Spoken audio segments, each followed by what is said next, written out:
Hello दोस्तों। आज हम लोग सामाजिक विज्ञान का क्वेश्चन बैंक देखेंगे जो 2013 का है, झारखंड बोर्ड का। तो इसमें से पहला क्वेश्चन है, the history of the loss of Vietnam नामक पुस्तक की रचना किसने की थी? उत्तर हो जाएगा the history of loss Vietnam नामक पुस्तक की रचना फान बाई चाउ ने की थी। क्वेश्चन नंबर 2 है, इटली के एकीकरण में शासक विक्टर इमैनुअल, मंत्री प्रमुख काबूर और जोसेपे गैरिबोल्डी की क्या भूमिका थी? चर्चा कीजिए। इसका आंसर देखते हैं हम लोग। इटली के एकीकरण में काबूर की भूमिका। काबूर 1558 में पीडमोंट का मंत्री प्रमुख था।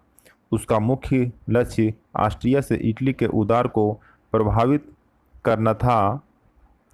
वह ना तो क्रांतिकारी था और ना ही लोकतंत्रवादी था, परंतु उसे इटली का वास्तविक निर्माता माना जाता है।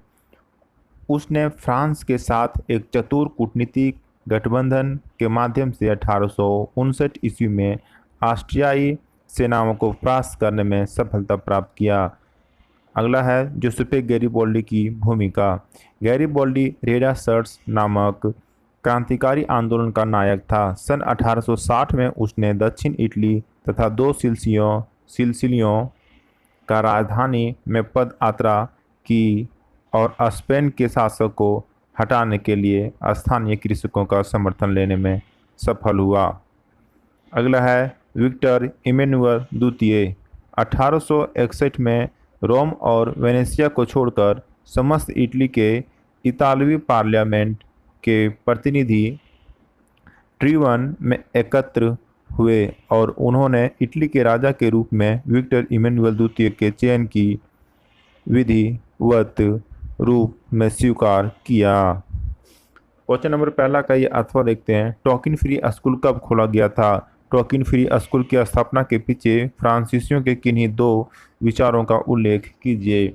उत्तर हो जाएगा, फ्रांसीसियों ने वियतनाम में अनेक स्कूल खोले जहां फ्रांसीसी भाषा के माध्यम से शिक्षा दी जाती थी। उसमें से एक ऐसा स्कूल टोकिन फ्री था जो 1907 ईस्वी में खोला गया। इसकी स्थापना के पीछे उनके निम्न विचार थे। सभी साम्राज्यवादियों शक्तियों की भांति फ्रांसीसी लोग भी यही चाहते थे कि उनके अधीन लोग उनकी सभ्यता और संस्कृति के अनुयायी बन जाए। दूसरा, टोकिन फ्री स्कूल की स्थापना के पीछे फ्रांसीसी सरकार का उद्देश्य वियतनामी बच्चों को आधुनिकता का पाठ पढ़ाना था ताकि वियतनामी बच्चे पश्चिमी लोगों के रंग में रंग जाए।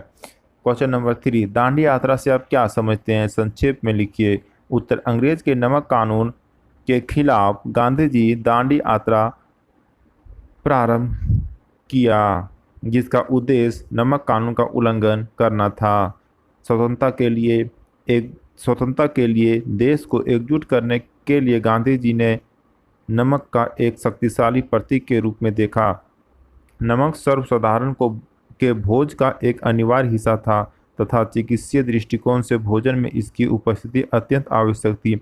अतः नमक कर को महात्मा गांधी ने ब्रिटिश शासन का सबसे दमनकारी पहल बताया। इस आंदोलन के अंतर्गत गांधी जी ने अपने गिने चुने साथियों द्वारा दांडी यात्रा द्वारा ही गांधी जी ने सविनय अवज्ञा आंदोलन की शुरुआत की। क्वेश्चन नंबर 3 का अथवा देखते हैं। रोलेट एक्ट क्या था? गांधी जी ने रोलेट एक्ट का विरोध किस प्रकार किया? वर्णन कीजिए। रोलेट एक्ट 1919 ईस्वी के गवर्नमेंट ऑफ इंडिया एक्ट में दी गई रियायतों से कांग्रेस असंतुष्ट थी और समस्त भारत में निराशा का वातावरण छाया हुआ था। सरकार को डर था कि अवश्य कोई नया आंदोलन प्रारंभ होगा। इस एक्ट के अनुसार सरकार किसी भी व्यक्ति को बिना अभियोग चलाए अनिश्चित समय के लिए बंद कर सकती थी और उसे अपील या वकील करने का कोई अधिकार नहीं थी। इस एक्ट के प्रति भारतीय प्रतिक्रिया और सरकारी दमन। इस एक्ट के विरुद्ध सभी भारतीय एक साथ खड़े हो गए। उन्होंने काले बिल का नाम दिया। यह राष्ट्रीय सम्मान पर ऐसा धावा था जिसे भारतीयों के लिए सहन करना बड़ा कठिन था। ऐसे कठिन समय में महात्मा गांधी ने राष्ट्रीय आंदोलन की बागडोर संभाली और इसे नवीन कार्यक्रम और कार्यविधि प्रदान की। उन्होंने इस एक्ट के विरुद्ध सत्य और अहिंसा के आधार पर सत्याग्रह आंदोलन शुरू किया। दिल्ली में एक भीड़ पर पुलिस ने गोली चला दी, जिसमें 5 व्यक्ति मारे गए और 20 घायल हुए। इसके विरोध में बड़े बड़े शहरों में हड़ताल हुई और दुकानें बंद कर दी गई। अनेक लोगों को सरकार ने पकड़कर जेल में डाल दिया। महात्मा गांधी ने भी जब वास्तविक स्थिति का अध्ययन करने के लिए दिल्ली और पंजाब की ओर जाने का प्रयत्न किया तो उन्हें भी पकड़ लिया गया।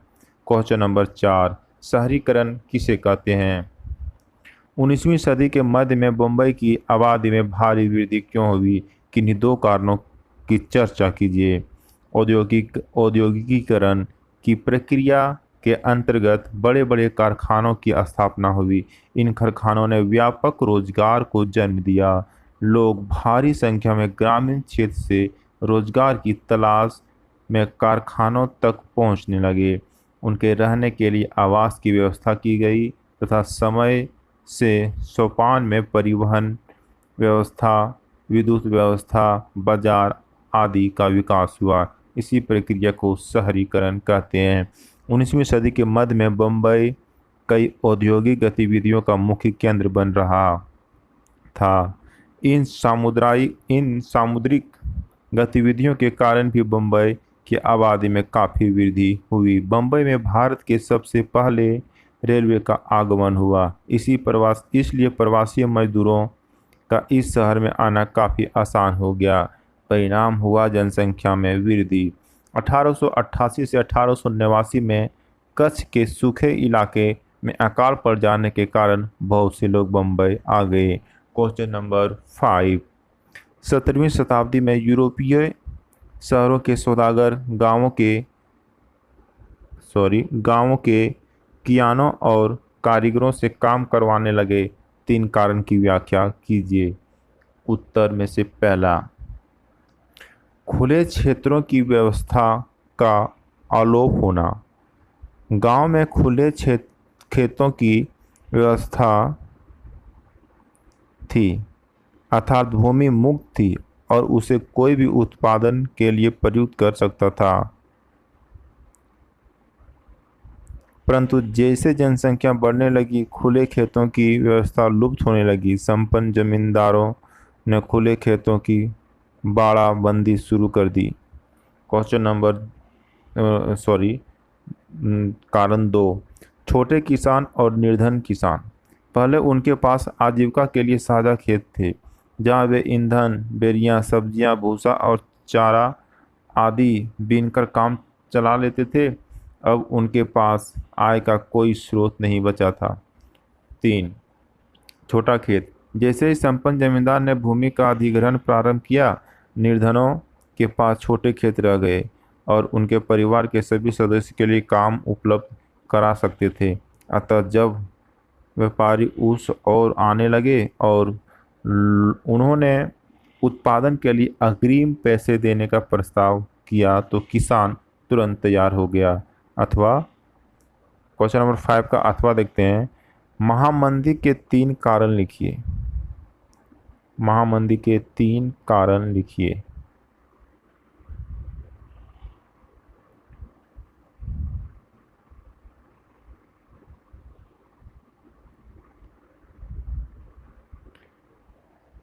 महामंदी के 3 कारण लिखिए। इसमें से पहला कारण तो इसी में रह गया, सॉरी। हाँ, महामंदी के 3 कारण लिखिए। महामंदी के कारण, पहला, कृषि क्षेत्र में अति उत्पादन के कारण कृषि उत्पादों की कीमतों में भारी कमी हुई तथा किसानों की आय घट गई। आय बढ़ने के लिए किसानों द्वारा पुनः उत्पादन में वृद्धि का प्रयास किया गया, जिसके परिणाम स्वरूप कीमतों में और कमी हुई तथा खरीदारों के अभाव में कृषि उपज पड़ी सड़ने लगी।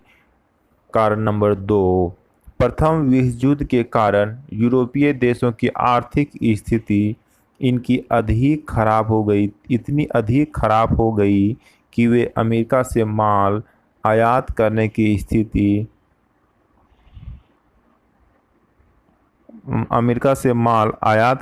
स्थिति में नहीं रहे।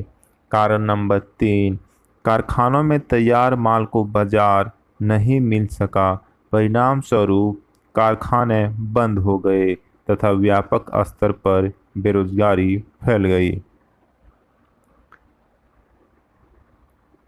क्वेश्चन नंबर 6, 19वीं सदी में भारत में गरीब जनता पर मुद्रण संस्कृति का क्या प्रभाव पड़ा की चर्चा कीजिए।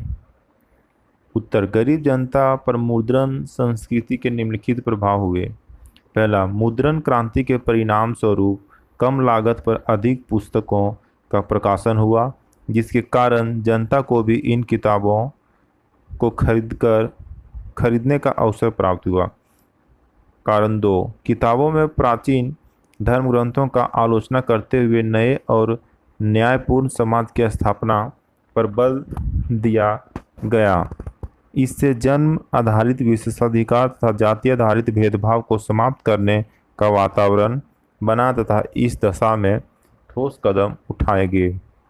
कारण नंबर 3, किताबों के माध्यम से मजदूर वर्ग में नशाखोरी, साक्षरता और राष्ट्रवाद के संदेश को प्रसारित किया गया। किताबों में बताया गया कि मजदूर की दयनीय परिस्थिति का मुख्य कारण उनका असंगठित होना है।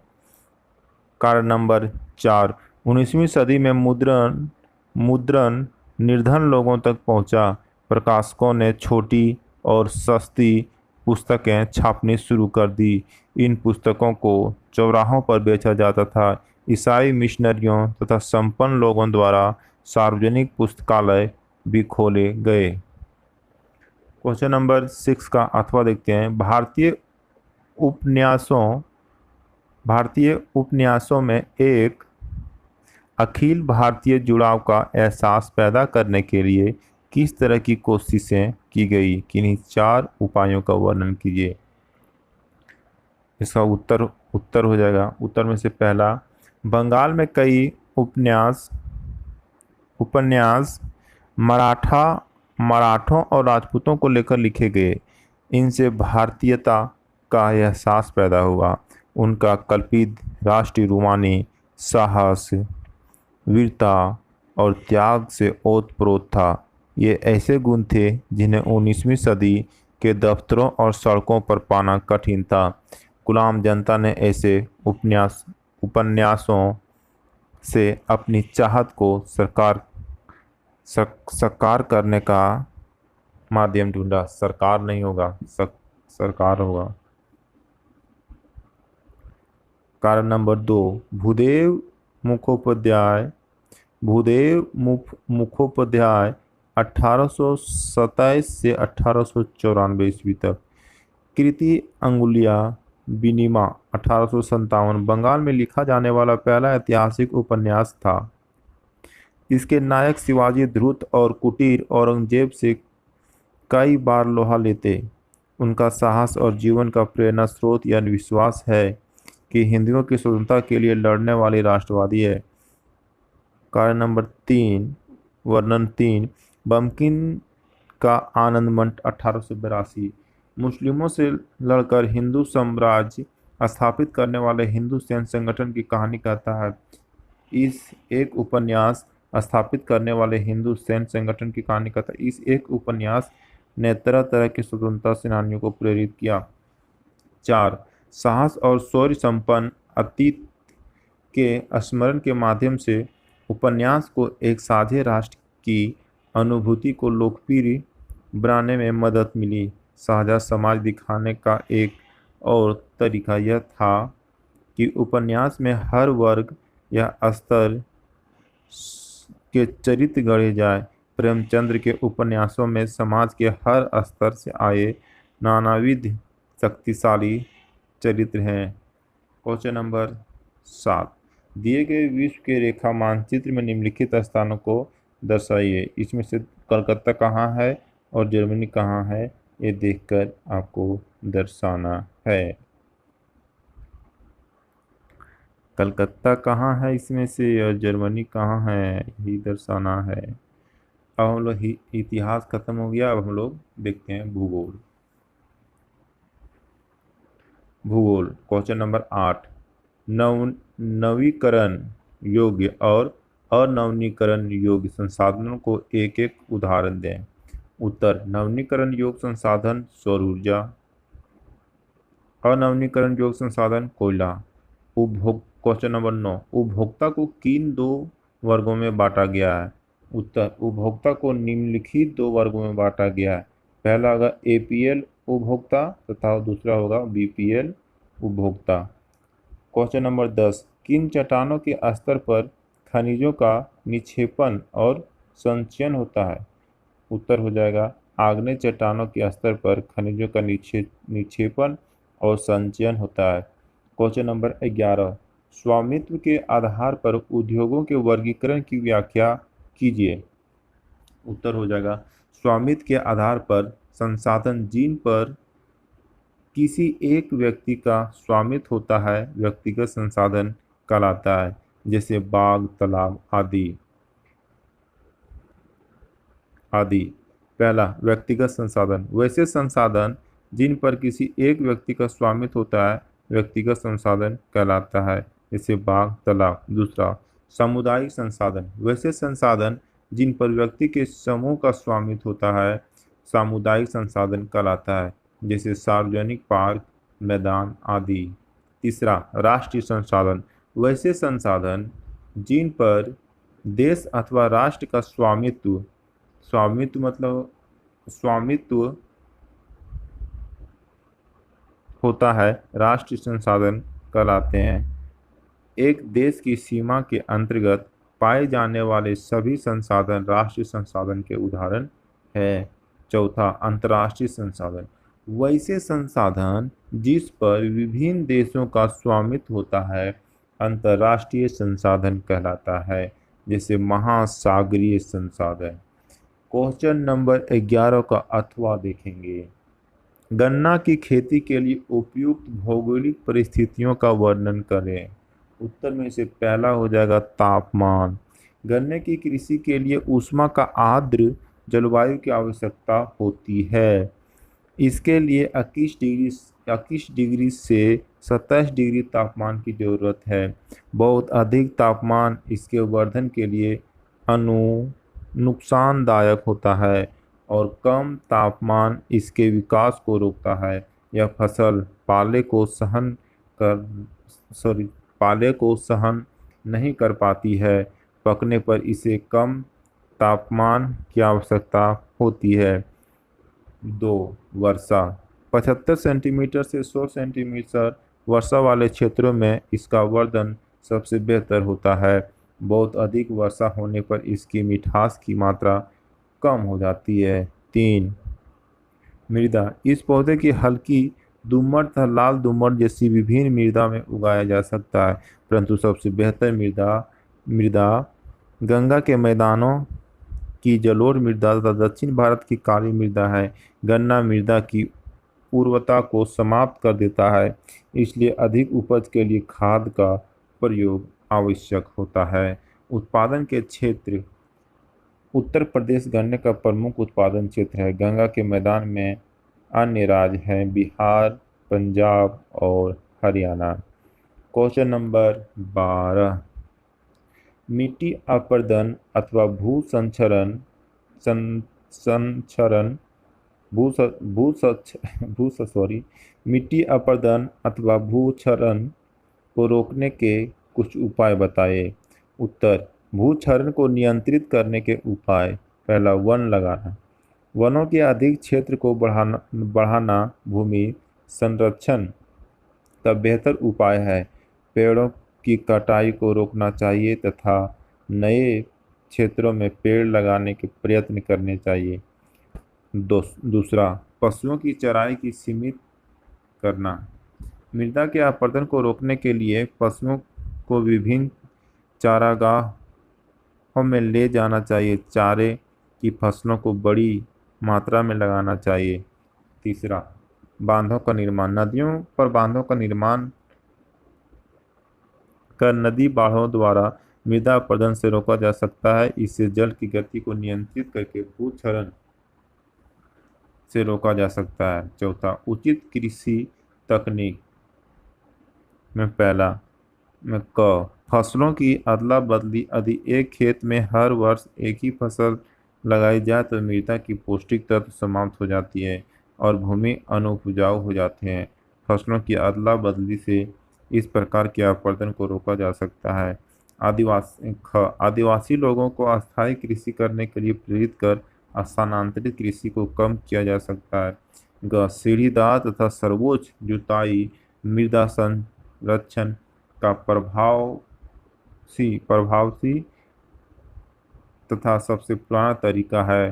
पहाड़ी ढलानों को काटकर कई चौड़ी सीढ़ियां बना दी जाती है।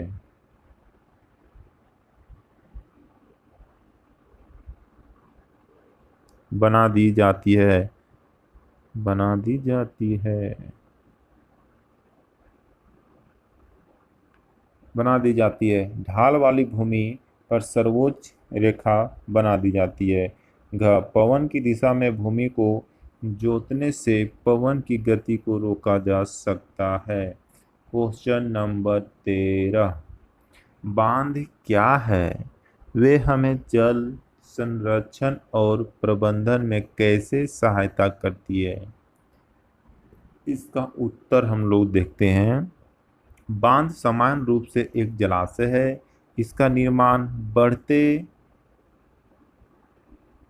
बढ़ते क्या है जी, मिट गया है, बहते जल को रोकने, जल की दिशा बदलने आदि के लिए किया जाता है। बांध में एक ढलवा हिस्सा होता है जिससे होकर जल प्रवाहित होता है। बांध का निर्माण नदियों पर किया जाता है तथा वर्षा जल को निचले मैदानी क्षेत्र में एकत्र कर लिया जाता है। इस एकत्र जल को नहरों के माध्यम से खेतों तक पहुंचाया जाता है। इस प्रकार बांध जल संरक्षण एवं प्रबंधन में महत्वपूर्ण भूमिका निभाते हैं। प्राचीन भारत में कलिंग उड़ीसा, नागार्जुनकोंडा आंध्र प्रदेश, बेलूर कर्नाटक आदि स्थानों पर बांधों का अस्तित्व था। आधुनिक काल में महानदी पर हीराकुंड परियोजना, सतलज नदी पर कोसी परियोजना आदि प्रमुख बांधे हैं। क्वेश्चन नंबर 13 का अथवा देखते हैं। भारत में विभिन्न समुदायों ने किस प्रकार वनों एवं वन्य जीव के संरक्षण और रक्षण में योगदान किया है? उत्तर, इसमें कोई संदेह नहीं है कि दोनों केंद्रीय और राज्य सरकारों वनों एवं वन्य जीव के संरक्षण के लिए प्रयत्नशील है, परंतु इस दिशा में जो कार्य विभिन्न समुदायों ने किया है वह भी प्रशंसा योग्य है। राजस्थान में अनेक गांवों के लोगों ने वन्य जीवन रक्षण नियम का सहारा लेकर सरसरिका बांध रिजर्व में होने वाले खनन कार्य डटकर विरोध किया और काफी सफलता पाई। इसी प्रकार हिमालय के बहुत से क्षेत्रों में लोगों ने चिपको आंदोलन द्वारा वृक्षों के काटने के सभी प्रयत्नों को असफल बना दिया। राजस्थान के अलवर जिले के 5 गांव के लोग ने तो 1200 हेक्टेयर वन भूमि को भैरोदेव डाकव सेंचुरियन घोषित करके वहां अपने ही नियम बनाकर शिकार करना वर्जित कर दिया और बाहरी लोगों की घुसपैठ से वे वन्य जीव को बचाते हैं। हमारे देश के लोग सदियों से प्रकृति के पुजारी हैं, इसलिए इन्होंने अनेक वनों का देवी देवताओं को वन कहकर उन्हें बाहरी छेड़छाड़ से बचाए रखा हुआ। आज भी भारत में अनेक समुदाय हैं जो पीपल और वट वृक्षों को पवित्र मानते हैं। छोटा नागपुर क्षेत्र में मुंडा और संथाल जाति महुआ और कदम के पेड़ों की पूजा करते हैं। उड़ीसा और बिहार के जनजाति इमली और आम के पेड़ों की पूजा करते हैं। इसी तरह और भी बहुत से जातियां अपने पूज्य पेड़ों को आसानी से काटने नहीं देती हैं। इसी प्रकार बहुत से लोग अपने पशु पक्षियों को देवी देवता के वाहन को प्रतीक मानकर उनकी रक्षा करते हैं।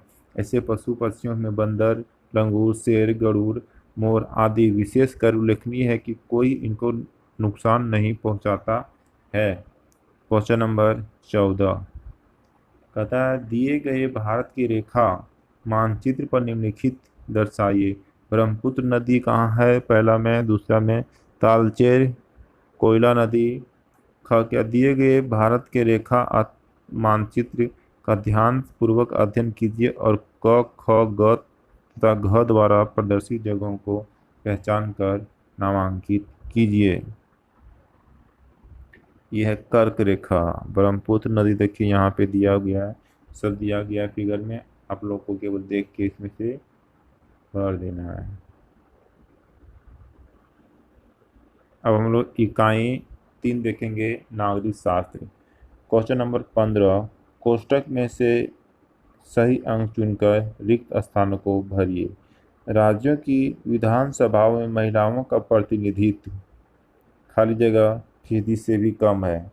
इसका उत्तर हो जाएगा 5। कोष्टक में सही शब्द चुनकर रिक्त स्थान को भरिए। खाली जगह राजनीति में अनेक रूप धारण कर सकती है। धर्मनिरपेक्षता या सांप्रदायिकता, कौन सा दोनों में से होगा सो आपको चुनना है। तो सांप्रदायिकता जो है सो अनेक रूप धारण कर सकती है। क्वेश्चन नंबर 17, कोष्टक में सही शब्द चुनकर रिक्त स्थान को पूरा कीजिए। चुनाव में खाली जगह की भूमिका महत्वपूर्ण होती है। उत्तर हो जाएगा जाति। क्वेश्चन नंबर 18, सामाजिक विभाजन किस तरह से राजनीति को प्रभावित करते हैं। उत्तर देखते हैं हम लोग। सामाजिक विभाजन के राजनीति को प्रभावित करने के 2 उदाहरण हैं। पहला, राजनीतिक दल सामाजिक विभाजन की बात करके विभिन्न समुदायों से अलग अलग वादे करते हैं, विभिन्न समुदायों को उचित प्रतिनिधित्व देने का प्रयास करते हैं और विभिन्न समुदायों की उचित मांगों और जरूरतों को पूरा करने वाली नीतियां भी बनती है। दूसरा, अधिकांश देशों में सामाजिक विभाजन मतदान को प्रभावित करता है। समुदाय के लोग आमतौर पर किसी एक दल को दूसरे के मुकाबले ज़्यादा पसंद करते हैं। कई देशों में ऐसी पार्टियां जो सिर्फ एक ही समुदाय पर ध्यान देती है। क्वेश्चन नंबर 19, सत्ता की साझेदारी क्यों जरूरी है। इसका उत्तर में से पहला देखते हैं। टकराव को रोकने के लिए सत्ता की साझेदारी जरूरी इसलिए है क्योंकि इससे सामाजिक समूहों के बीच टकराव का अंदेशा कम हो जाता है। क्योंकि सामाजिक टकराव आगे बढ़कर अक्सर हिंसा और राजनीतिक अस्थिरता का रूप ले लेता है, इसलिए सत्ता में हिस्सा दे देना राजनीतिक व्यवस्था के अस्थायित्व के लिए अच्छा है। बहुसंख्यक समुदाय की इच्छा को बाकी सभी पर थोपना तात्कालिक तौर पर लाभकारी लग सकता है और आगे चलकर यह देश की अखंडता के लिए घातक हो सकता है। बहुसंख्यकों का आतंक सिर्फ अल्पसंख्यकों के लिए ही परेशानी पैदा नहीं करता, अक्सर यह बहुसंख्यकों के लिए भी बर्बादी का कारण बन जाता है। इसका तीसरा कारण है लोकतंत्र की आत्मा। सत्ता की साझेदारी वास्तव में लोकतंत्र की आत्मा है। लोकतंत्र का अर्थ ही है कि जो लोग इस शासन व्यवस्था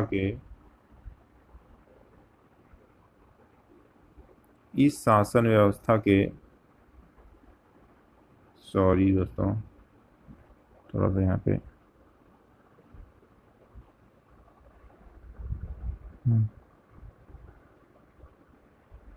सॉरी दोस्तों, इसमें दूसरा लोकतंत्र की आत्मा। सत्ता की साझेदारी वास्तव में लोकतंत्र की आत्मा है। लोकतंत्र का अर्थ ही है कि जो लोग इस शासन व्यवस्था के अंतर्गत हैं उनके बीच सत्ता को बांटा जाए और ये लोग इसी ढरे से रहे। इसलिए वह सरकार वही है जिसमें अपनी भागीदारी के माध्यम से सभी समूह शासन व्यवस्था से जुड़ते हैं। क्वेश्चन नंबर 19 का हम लोग अथवा देखते हैं। भारत की संघीय व्यवस्था में बेल्जियम से मिलती जुलती, इसका उत्तर हो जाएगा भारत और बेल्जियम के बीच संघवाद से मिलती जुलती विशेषता। भारत और बेल्जियम दोनों सबको साथ लेकर चलने वाले संघ है जहां केंद्र सरकारें राज्य सरकारों से अधिक शक्तिशाली होती है। भारत और बेल्जियम के बीच संघवाद की अलग विशेषता। बेल्जियम में 3 प्रकार की सरकारें हैं, केंद्र सरकार, राज्य स्तर की सरकार तथा सामुदायिक सरकार, सामुदायिक सरकार के पास सांस्कृतिक, शैक्षणिक तथा भाषा संबंधी मामलों की सत्ता होती है, परंतु भारत में तीसरे प्रकार की अर्थात सामुदायिक सरकार नहीं होती है। यहाँ केवल दो प्रकार की सरकारें हैं। पहली प्रकार की सरकार राज्य स्तर पर होती है और दूसरी केंद्र स्तर पर होती है। क्वेश्चन नंबर 20, दबाव समूह और आंदोलन राजनीति पर कैसे प्रभाव डालते हैं? उत्तर, दबाव समूह और आंदोलन राजनीति को निम्नलिखित प्रकार से प्रभाव करते हैं। पहला, दबाव समूह और आंदोलन अपने लक्ष्यों की पूर्ति के लिए जनता का समर्थन लेना चाहते हैं। इसके लिए सूचना अभियान, बैठक आयोजित करना आदि जैसे गतिविधियों का संचालन कर मीडिया का ध्यान आकर्षित करने का प्रयास करते हैं। मीडिया उनकी गतिविधियों को राजनीतिक दीर्घा तक पहुंचाती है। 2, दबाव समूह और आंदोलन अक्सर हड़ताल अथवा कामबंद जैसे तरीकों से सरकार का ध्यान अपनी समस्या की ओर खींचने का प्रयास करती है। 3, दबाव समूह और आंदोलन के प्रभावशाली सदस्य सरकार को सलाह देने वाली समितियों का आधिकारिक निकायों में भी शामिल होता है। 4, दबाव समूह और आंदोलन यद्यपि दलीय राजनीति में सीधे भाग नहीं लेते, परंतु वे राजनीतिक दलों पर असर डालने का प्रयास अवश्य करते हैं। 5, कुछ दबाव समूह और आंदोलन समूहों का गठन राजनीतिक दलों के द्वारा ही किया जाता है तथा कुछ समूहों का नेतृत्व राजनीतिक दल के नेता द्वारा किया जाता है। कुछ दबाव समूह राजनीतिक दल की एक शाखा के रूप में कार्य करते हैं। राजनीतिक दल के अधिकतर नेता आंदोलनकारी समूह से ही आते हैं। क्वेश्चन नंबर 20 का हम लोग आपको देखते हैं। राजनीतिक दल का क्या अर्थ होता है, चर्चा करें।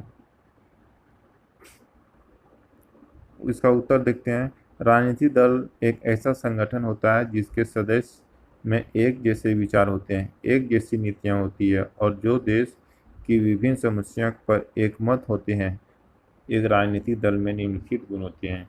क, एक विशेष संगठन, हर एक राजनीतिक दल का एक संगठित ढांचा होता है। नीचे से लेकर ऊपर तक के पदाधिकारियों को चुनने की विशेष व्यवस्था होती है। हर एक सदस्य को यह पता होता है कि उसे क्या करना है। ऐसी व्यवस्थित संगठन के बिना कोई राजनीतिक दल लंबे समय तक टिक नहीं सकता। ख, विचारधारा में एकता, एक सुव्यवस्थित संगठन के साथ किसी भी राजनीतिक दल में विचारधारा की एकता का होना आवश्यक है। हर एक दल के लक्ष्य होते हैं जो वे लोगों के सामने रखते हैं। उनका विश्वास प्राप्त करने के लिए और चुनाव जीतने के प्रयत्न करते हैं। पार्टी का हर सदस्य इस उद्देश्य और नीतियों को प्राप्त करने में प्रयत्नशील रहते हैं। ग, संवैधानिक तरीकों में अडिग विश्वास, कोई भी राजनीतिक दल हो उसे अपने देश के संविधान में अडिग विश्वास होता है। वे स्वच्छ और स्वतंत्र चुनाव पद्धति में विश्वास करते हैं और चुनाव के परिणामों से अपनी सहमति प्रकट करते हैं। किसी भी हालात में वे गुंडाबाजी और चुनाव केंद्रों पर कब्जा करने की नहीं सोचते। घ, जीतने के पश्चात अपनी नीतियों पर अमल करना, हर राजनीतिक दल यदि वह अपनी सरकार बना लेती है उन नीतियों को पूरा करने का प्रयत्न करता है जो उसने अपने अपने घोषणा पत्र में रखी होती है। क्वेश्चन नंबर 21, लोकतंत्र किस तरह उत्तरवादी, जिम्मेवार और वैध सरकार का गठन करता है? उत्तरवादी सरकार, लोकतंत्र एक उत्तरवादी सरकार है क्योंकि यह लोगों की सरकार है, लोगों द्वारा बनाई गई तथा लोगों के लिए लोग सरकार बनाने के लिए अपने प्रतिनिधियों का चुनाव करते हैं। प्रतिनिधि लोगों के प्रति जिम्मेवार होते हैं। लोगों को अधिकार है कि यदि वे प्रतिनिधियों के कामकाज से संतुष्ट नहीं हैं तो अपने प्रतिनिधि बदल सकते हैं। दूसरा, जिम्मेवार सरकार, लोकतंत्र सभी प्रक्रियाओं को मानकर निर्णय लेती है। लोकतंत्र में लोगों को यह जानने का अधिकार है कि क्या निर्णय पूरे कायदे कानून के अनुसार लिए गए। इसे पारदर्शिता कहते हैं। यह चीज़ अक्सर गैर लोकतांत्रिक सरकारों में नहीं होती है।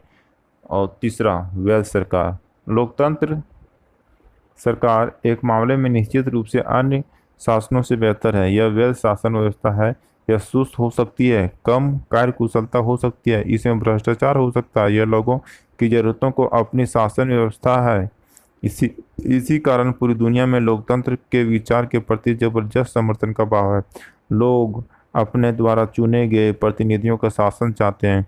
ये यह भी मानते हैं कि लोकतंत्र उनके देश के लिए उपयुक्त है। अपने लिए समर्थन पैदा करने की समर्थन पैदा करने की लोकतंत्र की क्षमता भी लोकतंत्र का एक परिणाम है और इसकी अनदेखी नहीं की जा सकती है।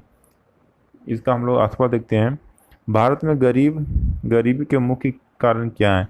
किन्हीं चार को लिखें। उत्तर देखते हैं। भारत में गरीबी के मुख्य चार कारण।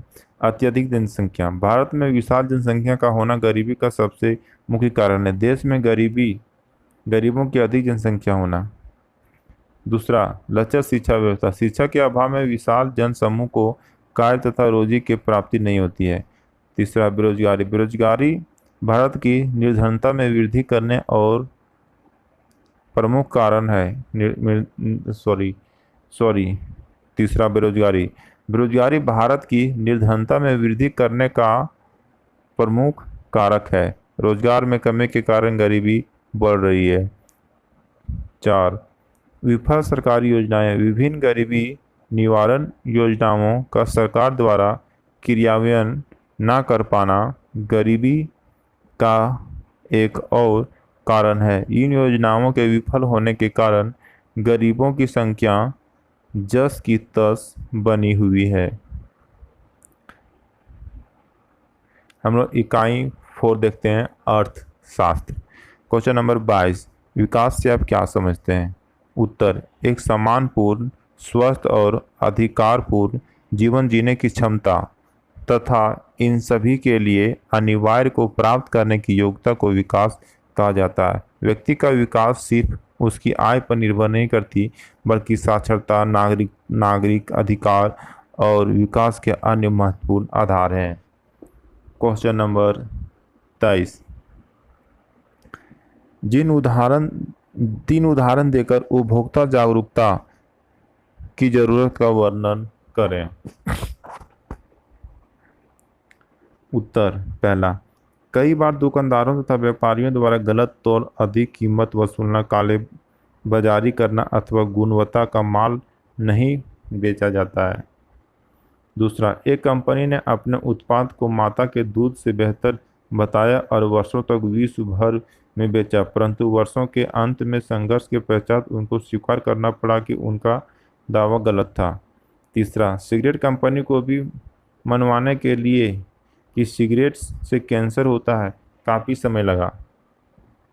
इन उदाहरणों से यह स्पष्ट होता है कि गलत प्रचार के द्वारा कंपनियां अपने उत्पाद बेचती है, परंतु अगर उपभोक्ता जागरूक है तो वह इस प्रकार के गलत प्रचार के बहकावे में नहीं आ सकता है। उपभोक्ता को अपने अधिकारों के बारे में पता होगा तो वह व्यवसायी उसका शोषण नहीं कर सकेगा। अतः उपभोक्ता जागरूकता की आवश्यकता है। क्वेश्चन नंबर 24, आर्थिक गतिविधियों को रोजगार की परिस्थिति के आधार पर कैसे वर्गीकृत की जाती है? उत्तर, रोजगार की परिस्थिति के आधार पर आर्थिक गतिविधियों का वर्गीकरण निम्नलिखित प्रकार से किया जा सकता है। क, संगठित क्षेत्रक। वह क्षेत्रक जहाँ रोजगार की अवधि नियमित होती है और कर्मचारियों के पास सुनिश्चित काम होते हैं, उन्हें सरकारी नियमों और विनियमों का पालन करना पड़ता है। कर्मचारी को रोजगार सुरक्षा के लाभ मिलते हैं। संवेतन, अवकाश काल में भुगतान, भविष्य निधि, सेवानुदान इत्यादि की सुविधा प्राप्त होती है। ख, असंगठित क्षेत्रक। यह क्षेत्रक छोटी छोटी और बिखरी इकाई में सरकारी नियंत्रण से बाहर काम करता है। नियम विनियमों का पालन नहीं होता है। रोजगार अनियमित एवं असुरक्षित होता है। यहाँ सवेतन, छुट्टी, भविष्य निधि इत्यादि का प्रावधान नहीं होता है। कर्मचारी नियोक्ता की पसंद पर निर्भर होते हैं। क्वेश्चन नंबर 25, क्या कारण है कि बैंक कुछ कर्जदारों को कर्ज देने के लिए तैयार होते हैं? उत्तर, कई बार बैंक कुछ कर्जदारों को कर्ज देने के लिए तैयार नहीं होते हैं। इसके मुख्य कारण निम्नलिखित हैं। क, कुछ कर्जदार बैंकों को अपनी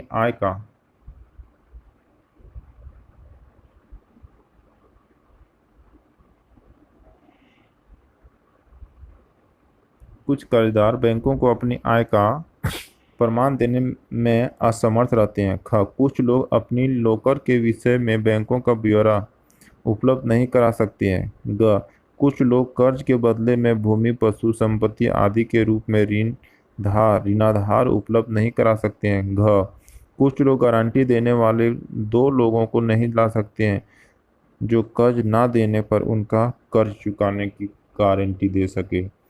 क्वेश्चन नंबर 26, वैश्वीकरण का प्रभाव एक सामने नहीं है। इस कथन की व्याख्या अपने शब्दों में कीजिए। वैश्वीकरण। उत्तर, वैश्वीकरण में धनी उपभोक्ता और कुशल, शिक्षित एवं धनी उत्पादकों को ही लाभ पहुंचा है। अब इन उपभोक्ता के समक्ष पहले से अधिक विकल्प हैं। उपभोक्ता अब अनेक उत्पादों की उत्कृष्ट गुणवत्ता और कम कीमत का लाभ उठा रहे हैं। उनका जीवन स्तर अपेक्षाकृत ऊंचा हुआ है, परंतु उत्पादकों और श्रमिकों पर वैश्वीकरण का एक समान प्रभाव नहीं पड़ा है, जैसे कि निम्नलिखित से स्पष्ट है। अच्छे प्रभाव। पहला, बहुराष्ट्रीय कंपनियों के लिए वैश्वीकरण लाभप्रद रहा क्योंकि उनके उत्पादों को संपन्न वर्ग खरीद रहा है। दूसरा, सेलफोन, खाद्य पदार्थों आदि के उद्योगों से शहर में नए रोजगार में वृद्धि हुई है। तीसरा, भारतीय कंपनियों को नवीनतम प्रौद्योगिकी से लाभ हुआ है। चौथा, कई भारतीय कंपनियों जैसे टाटा मोटर्स, इन्फोसिस विश्व स्तर पर अपना प्रसार करने में सफल हुई है। पांचवा, वैश्वीकरण से सेवा प्रदाता कंपनियां, विशेष रूप से सूचना और संचार प्रौद्योगिकी कंपनियां, रोजगार के लिए अवसर का सृजन करने में सफल हुई है। बुरे प्रभाव। इसके बुरे प्रभाव भी हैं जो निम्नलिखित हैं। पहला, छोटे उत्पादकों के लिए प्रतिस्पर्धा करो या नष्ट हो जाओ की स्थिति है, जिसके फलस्वरूप काफ़ी व्यवसाय बंद हो गए हैं। दूसरा, वैश्वीकरण के अंतर्गत प्रतिस्पर्धा के परिणाम स्वरूप श्रमिकों के लिए अनिश्चित रोजगार की स्थिति आ गई है, जबकि अधिकांश नियोक्ता श्रम कानूनों के लचीलेपन के परिणाम स्वरूप श्रमिकों को अस्थायी रोजगार प्रदान नहीं करते। मजदूरी भी काफ़ी कम होती है और श्रमिकों को अतिरिक्त समय में काम भी करना पड़ता है। उपयुक्त वर्णन से स्पष्ट हो जाता है कि वैश्वीकरण का प्रभाव एक समान नहीं है। इकाई नंबर 5, आपदा प्रबंधन। सुनामी क्या है? उत्तर, जब सागरीय तल पर भयंकर भूकंप या ज्वालामुखी विस्फोट होते हैं तो सागरीय जल में बड़ा विक्षोभ पैदा होता है। यह विक्षोभ तरंगों के रूप में आगे बढ़ता है तथा तटों पर पहुंचकर भारी तबाही मचाता है। इन सागरीय तरंगों को ही सुनामी के नाम से जाना जाता है। क्वेश्चन नंबर 28, बाढ़ किस प्रकार की आपदा है? उत्तर, जब जल अपने समान स्तर से ऊपर उठकर या अपने नियमित मार्ग से हटकर बहता है तो बाढ़ की स्थिति उत्पन्न हो जाती है।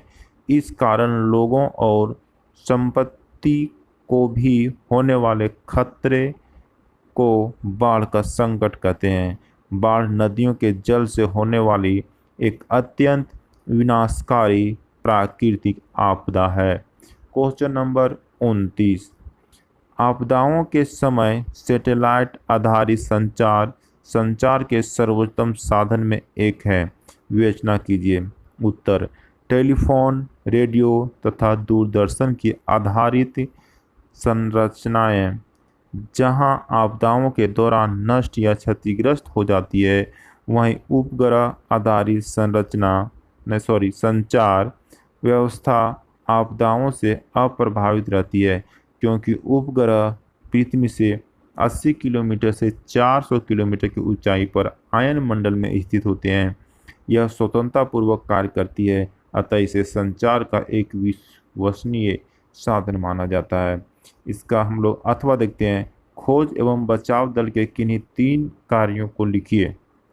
उत्तर, खोज तथा बचाव टीम का मुख्य उद्देश्य मलबे या नष्ट हुए भवनों आदि के नीचे दबे हुए जीवित व्यक्तियों को बचाना है। इसके 3 कार्य हैं। पहला, उनको प्राथमिक उपचार प्रदान करना तथा डॉक्टरी सहायता के लिए भेजना। दूसरा, शवों का निपटारा करना। तीसरा, समुदाय के लोगों को प्रशिक्षण देना, उपाय को प्रदर्शन तथा लोगों में जागरूकता उत्पन्न करना। क्वेश्चन नंबर 30 और ये लास्ट क्वेश्चन है, किन्हीं 3 प्राकृतिक आपदाओं का उल्लेख कीजिए। उत्तर, 3 प्राकृतिक आपदा। पहला, बाढ़, अधिक वर्षा, पर्वत चोटियों पर जमे बर्फ को पिघलने आदि से नदियों की जल भरण क्षमता वृद्धि हो जाती है। ऐसी स्थिति में नदियों में जमा विशाल जल राशि तटों से बाहर निकलकर आसपास के क्षेत्रों में जलमग्न कर देती है, जिसे बाढ़ कहा जाता है। चक्रवात, उष्णकटिबंधीय क्षेत्रों में कम एवं अधिक वायुदाब के कारण उत्पन्न प्रचंड तूफान को चक्रवात के नाम से जाना जाता है। इसमें लगभग 300 किलोमीटर प्रति घंटा की वेग से हवाएं चलती है तथा भारी वर्षा होती है। तीसरा, भूकंप, विवर्तनिक प्लेटों के आसपास में टकराने से पृथ्वी की धरातल में तेज कंपन होता है, इसे भूकंप कहा जाता है।